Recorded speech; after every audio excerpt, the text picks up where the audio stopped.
Welcome to an order traversal of a binary tree.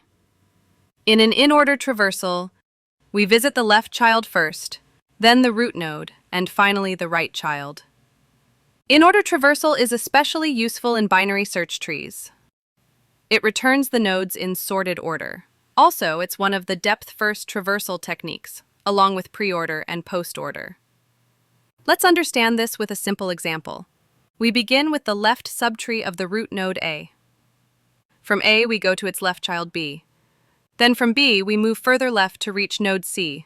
Node C has no left child, so we visit C.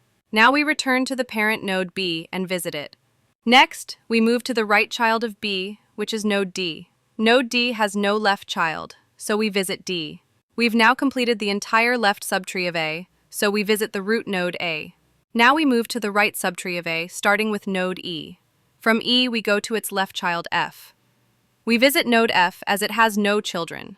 Then, we return to the parent node E and visit it. Next, we move to the right child of E, which is node G. Node G has no children, so we visit G directly. Traversal complete. The final in-order sequence is C, B, D, A, F, E, G. Thanks for watching this visualization. If you found it helpful, please like, share, and subscribe. And don't forget to drop your thoughts or questions in the comments.